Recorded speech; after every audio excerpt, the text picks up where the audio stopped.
On this podcast, we're gonna be taking oh my. On this podcast, we're gonna talk about how the Jayhawks can get their fifth win of the season against UCF on Saturday night. And this is gonna be a quick podcast because I'm gonna do a podcast right after this, a video out right after this on Late Night in the Fog that is gonna be starting in about 2 hours. So the one thing I want to break down for you is the UCF's offense, okay? And I just want to make this clear right now that Jalen Bean will be starting, or Jalen Bean, Jason Bean will be starting for not Jalen Wilson, for Jalen Daniels because he still has a back injury that I think happened like 2 weeks ago. Against, I think it was Nevada. I'm not sure about that. I'm not sure what he got injured by. But we are going to be talking, and I think it is official that Jason Bean will be starting tomorrow other than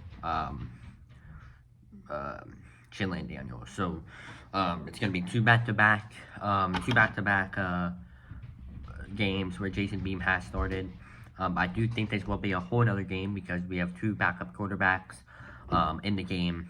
UCF quarterback got injured about 3 weeks ago and he still hasn't returned to the field. So right now we have two elite backup quarterbacks. Obviously, Jason Bean wasn't a good player last week against Texas, but Texas is probably a contender at the college football playoff. So I don't think it's going to be that. I don't think that loss was that devastating because, he didn't get any reps with the Kansas Jayhawks.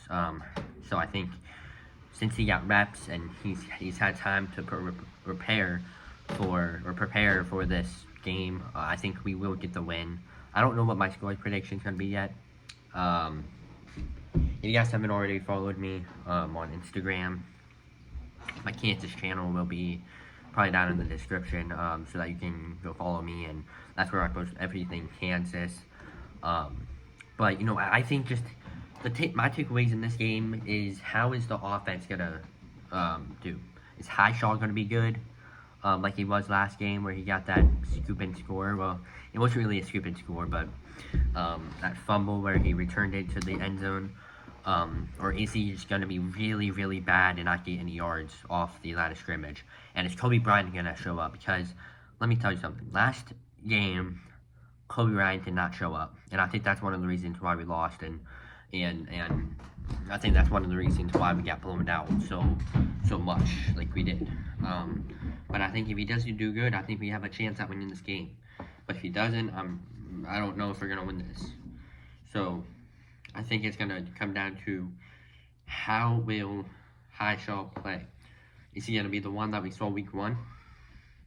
Or is he going to do really bad and suck and really cost the team the game? Which he didn't really cost the team the game because, there's 12 men that on the defense that can really step up.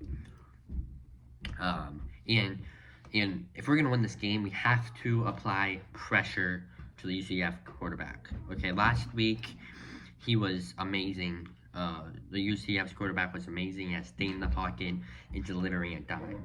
And I think that's one of the reasons why they won last week. Or they were they lost, but I think that was one of the reasons why they stayed in that game for as long as they did. UCF is coming off of 2 losses. Those losses weren't bad. They only lost by less than 21 points. They weren't bad. They were against 2 amazing teams. And obviously Kansas lost on Saturday also. So you got to look at that too. But I really just want to take a look at this offense. Because we have 2 backup quarterbacks going at it. So are we going to apply the run game first, or are we going to go with the offense, throwing the ball first? And I think that's one of the main reasons if we win this game is because how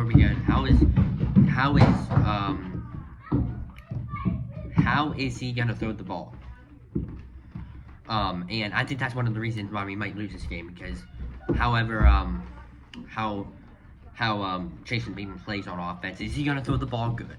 If he doesn't, I think we could probably go for a loss right here.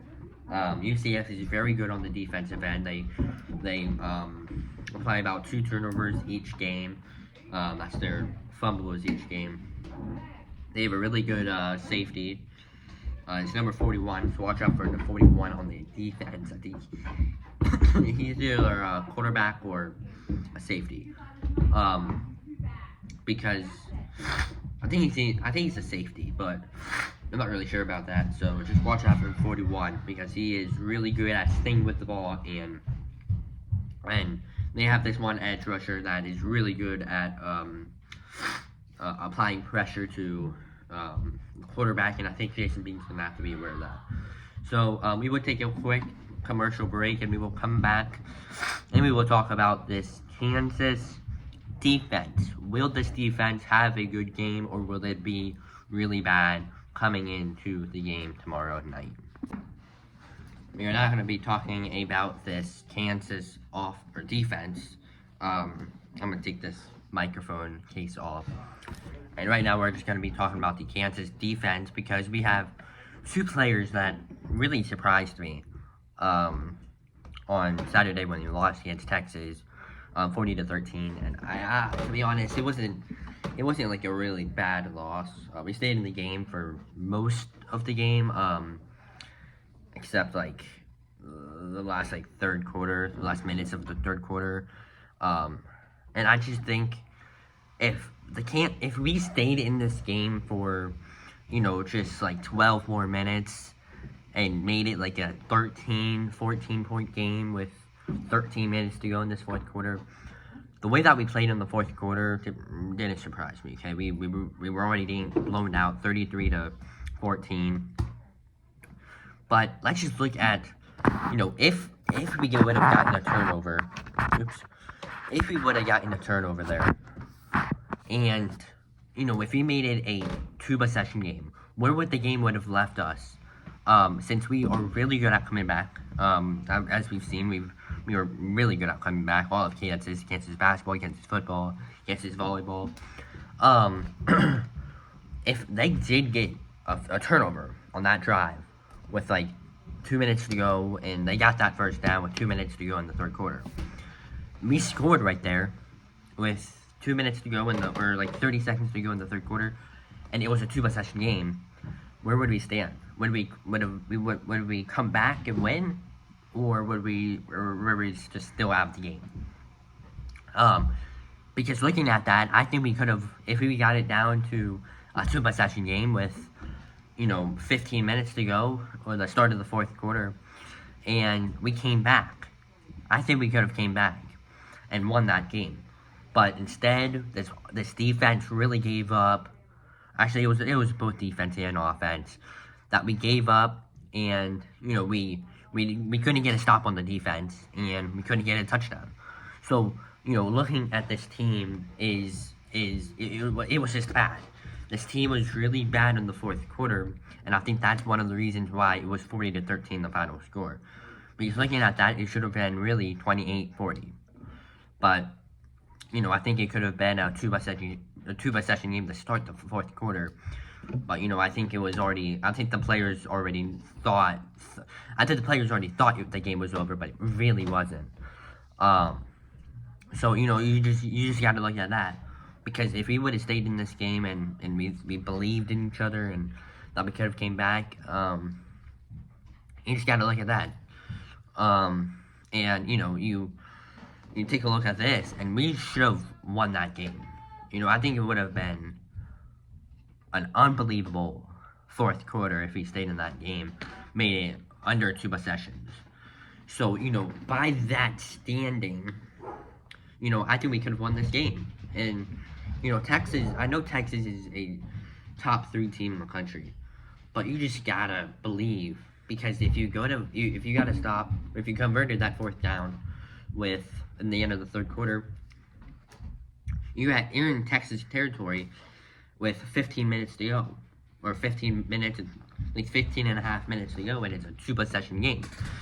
So, I know this podcast isn't about the Texas game, or this episode isn't about the Texas game, but, if we would have came back, or if we would have got a touchdown right there, it's a 2-possession game. So, I think you got to look at that too. Like, if it's a close game entering the fourth quarter tomorrow, how is it gonna be? How are we gonna do tomorrow if it's tied in the fourth quarter? Are we just gonna sleep the rest of the game? Or are we actually gonna try to win? And I think that's one of the reasons why we lost last night, or not last night, last week. So getting to the UCF game, I think if we, if it's a tied ball game going into the fourth quarter, I think we're gonna lose. Or if they have the lead going into the fourth quarter, I think we're gonna lose. Because I just don't think that we can believe. And I think if we have the lead by 14, I think we can win this game. If we have the lead by 14 entering the fourth quarter, because we have all this energy, and when it's tied, we don't have much energy. So, and we're sucking, we don't have much energy. So, I think you just got to look at that Texas game and, get thoughts off of it. So, now we got to wrap up this episode with my score prediction. I'm going to say, let me write this down. This is the first podcast in the football season, so I'm back. Podcasts every day. So I'm going to say Kansas.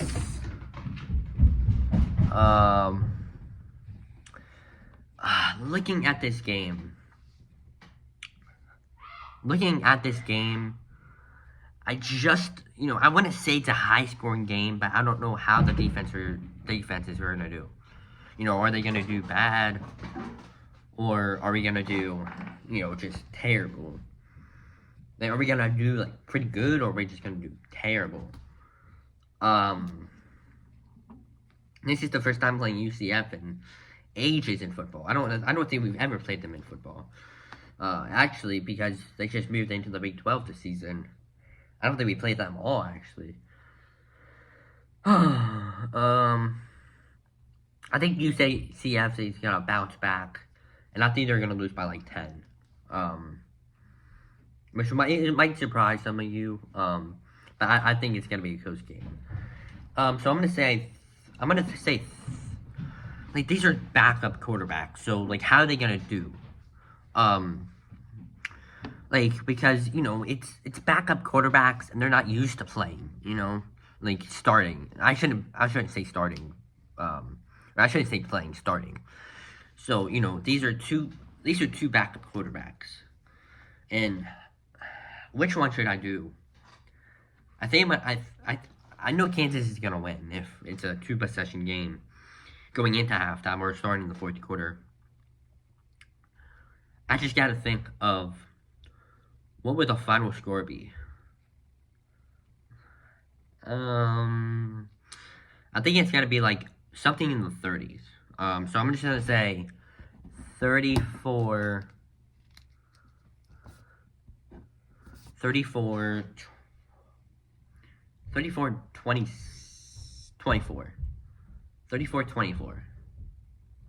27. I think 27 is a good one. 34-27. I think 34-27 is a good one. Alright, this is my final score. 34-27. I'm just gonna say you are listening to KU Talk 101. I'll see you in the next podcast. It'll probably be after this for late night in the fall. So see you guys later. And my score prediction is 34-27 KU.